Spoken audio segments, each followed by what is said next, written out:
que é o seguinte: o ministro de Relações Exteriores de Israel, Israel voltou... Aquele, né? Aquele que a gente já conhece. Uhum. Esse cara, eu considero ele um nazista, né? E ele é vingativo, ele está perseguindo o Lula, ele pagou essas passagens para o governador de São Paulo e para o governador de Goiás, o Ronaldo Caiado. Não foi o governo, foi os empresários. Mentira! O Israel vive uma economia de guerra, os empresários fazem o que o governo manda. Então foi pago pelo governo de Israel, obviamente, só que foi se encontrar com o governo, não foi se encontrar com o empresário. Vai enganar quem? Foi pago pelo governo de Israel para produzir um fato político contra o Lula, contra o governo Lula. Eu nunca vi gente mais capacha, mais baixa como essa direita brasileira ir para outro país, paga pelo governo de Israel, para fazer propaganda para Israel, para falar mal do seu próprio país. Coloca aí a postagem desse nazista aí.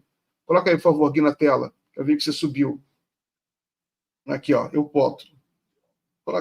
Tá aparecendo? Que às vezes não aparece para mim, tá aparecendo na tela. Aí. Não, mas coloca, era para subir só o print do ministro, porque ele ataca o Lula.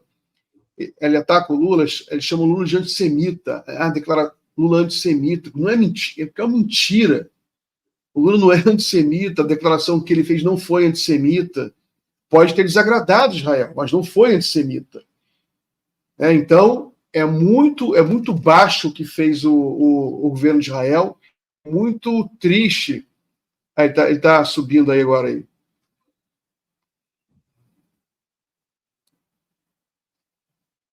Ó, o que ele fala. Ó.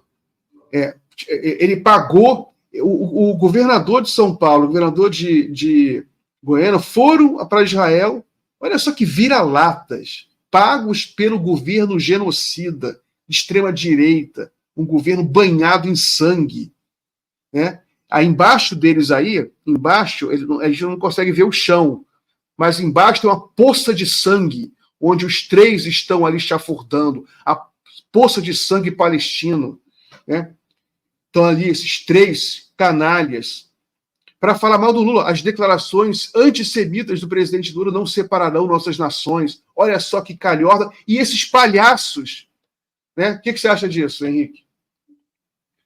Miguel, essa história toda, né? Antes de entrar no mérito disso tudo, de questões políticas internas e também externas, eu tenho uma dificuldade de compreender exatamente o que é essa coisa, eu diria que até certo ponto cafona, que surgiu na extrema-direita brasileira de exercer esse papel de subserviência extrema, quase que de escravização intelectual, sei lá, ideológica, em relação a Israel.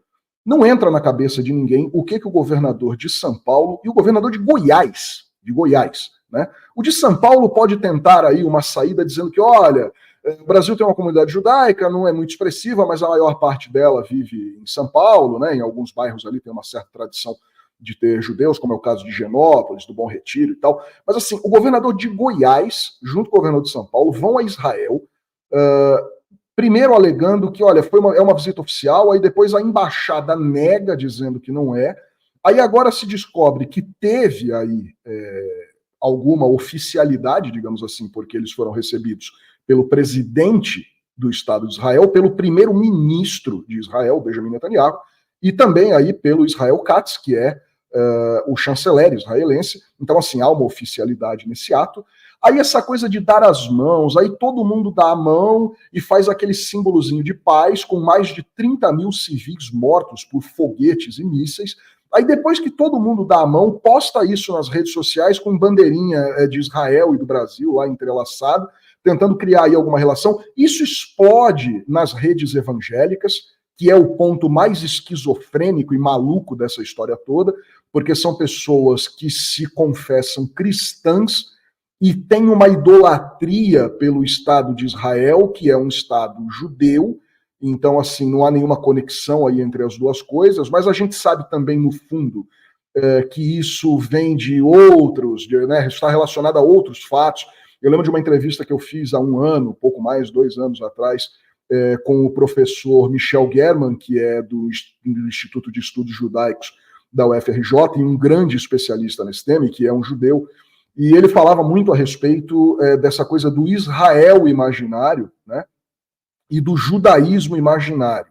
Então, os evangélicos se colocam aí dentro desse Israel imaginário, que na cabeça deles é aquela coisa bíblica neopentecostal, que se assemelha àquele pessoal andando de túnica pelo deserto, de sandália, que nem nas novelas da Record e tal. Então os caras associam isso a um cristianismo, a uma fé cristã, mas ao mesmo tempo muito mais atrelado ao Velho Testamento. Enfim, fica essa maluquice toda, porque isso é uma maluquice.